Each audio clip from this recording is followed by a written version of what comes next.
নমস্কাৰ ভিডিঅ'ৰ শিৰোনামটো দেখি আচৰিত হৈছে চাগে আপোনালোক এনেকৈ গা ধুলে মানুহ সুখী হয় আপোনালোকৰ এটা শুভ দিন কামনা কৰি ক'বলৈ আগবাঢ়িছোঁ এটা নতুন কথা কেনেকৈ গা ধুলে মানুহ সুখী হয় আহক শুনো কথাখিনি আমিতো সকলোৱে গা ধুওঁ নহয় জানো বহুত ধুনীয়াকৈ গা ধোৱাটো আমাৰ এটা অভ্যাস মানুহৰ অভ্যাস কিন্তু গা ধোৱাৰ প্ৰসংগত মানুহ সুখী হোৱাৰো কথা আছে আসলতে মই পানীৰে গা ধোৱা কথাটো বুজাব খোজা নাই মই ক'ব খুজিছোঁ যে মানুহে ঘামেৰে গা ধুলে সুখী হ'ব পাৰে লক্ষ্য কৰক যেতিয়া ৰ'দত কলা পৰি শ্ৰমিকে গোটেই শৰীৰটোত ঘাম উলিয়াই গা ধোৱাৰ নিচিনা কৰি থাকি কাম কৰে তেওঁলোকে এখন ধুনীয়া পৃথিৱী উপহাৰ দিব পাৰে নহয় জানো আপুনি অত্যাধুনিক সামগ্ৰীৰে গা ধুব পাৰে কিন্তু গা ধুলেইতো মানুহ সুখী নহয় আপোনাক লাগিব শ্ৰম বা কষ্ট আপুনি দিনৰ দিনটো কামত ব্যস্ত থাকক বিভিন্ন ধৰণৰ কাম কৰক ভাল পোৱা কাম কৰক সমাজৰ কামত অহা কাম কৰক দেখিব আপোনাৰ শৰীৰটো তিতি থাকিব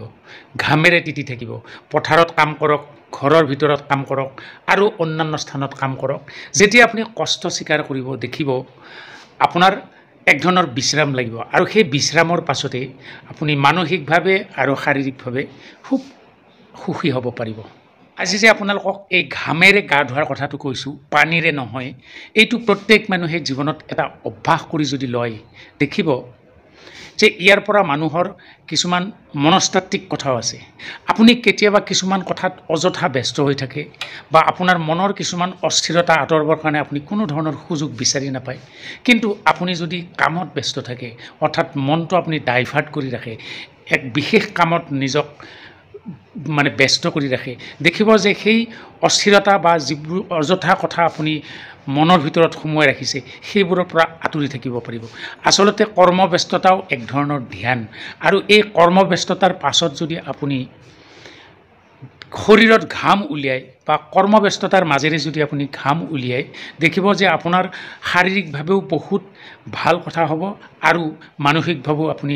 এটা বেলেগ স্তৰলৈ গুচি যাব আপুনি কোনোবা দিনা যেতিয়া অধিক কষ্ট কৰে সেইদিনা আপোনাৰ ৰাতি গভীৰ টোপনি নহয় জানো আৰু সেই গভীৰ টোপনিৰ পিছত আপোনাৰ মনটো বহুত শান্ত লাগে কিবা এটা ফ্ৰেছনেছ আহে এই গোটেই কথাবোৰ আচলতে ঘামৰ ওপৰত নিৰ্ভৰ কৰে সেইকাৰণে মই কৈছোঁ যে ঘামেৰে যদি গা ধুব জানে জীৱনত দেখিব আপুনি সুখী হ'ব পাৰিব মই আজি আপোনালোকক আচলতে পানীৰে গা ধোৱাৰ কথা কোৱা নাই মই ক'ব খুজিছিলোঁ ঘামেৰে গা ধোৱা উপলব্ধি কৰিবলৈ চেষ্টা কৰক ইমানতে ভিডিঅ'টো সামৰিছোঁ